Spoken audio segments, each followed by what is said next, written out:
Segment है कि एक दूसरे की पसंद और नापसंद के बारे में बताना है। So favourite movie. Favourite movie. हाँ। तो ये एक दूसरे की बताना है। हाँ, एक दूसरे की बताना है। इसके बारे में हमने डिस्कस किया है। इसके बारे में हमने कभी डिस्कस ही नहीं किया। हालांकि मैं तो भानु सर को यानी कि शिव सर को ऐसे जानती हूँ कि मुझे लगता है कि शायद ही कोई ऐसी चीज़ होगी जो इनको नहीं पसंद होगी। प्रकृति में मौजूद हर चीज़ को ही ऐसे ही स्वीकार कर लेते हैं जैसे वो हाँ, है।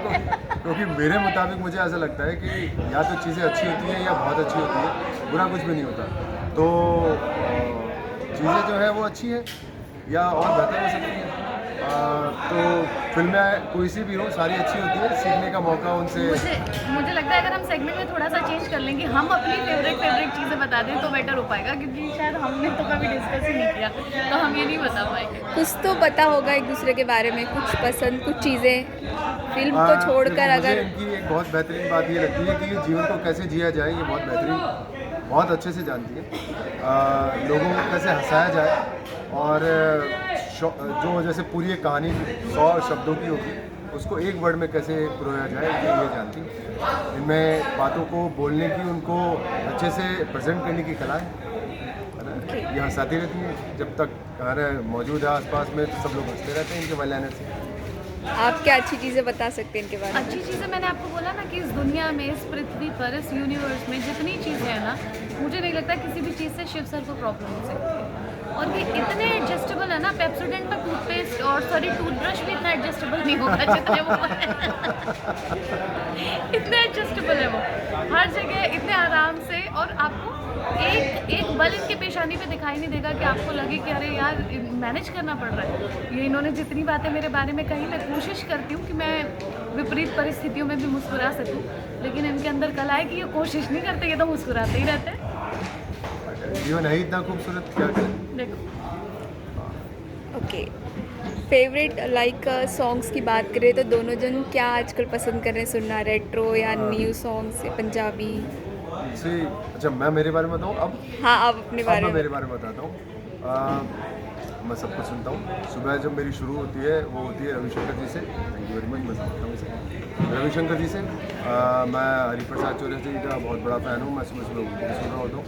फिर धीरे धीरे बदलना शुरू होता है सुर, और वो पहुंचता है जल्दी साहब चित्रा जी पे।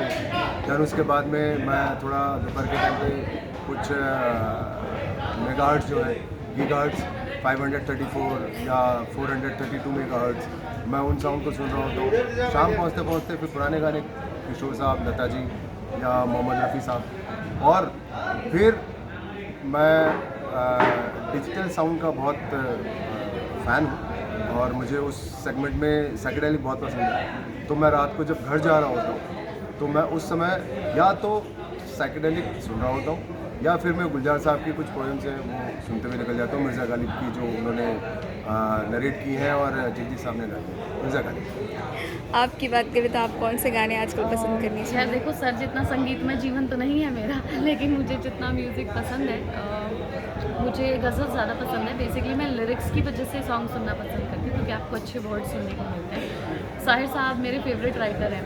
चित्रा जी का एक गाना है जो मेरा फेवरेट है, ज़िंदगी तुझको जिया है मैंने कोई अफसोस नहीं। So that ghazal is my favourite. And apart from that मुझे लगता है जब म्यूज़िक की बात आती है तो मुझे एनिग्मा सुनना बहुत पसंद है। हाँ, माय फेवरेट ऑल्सो एनिग्मा।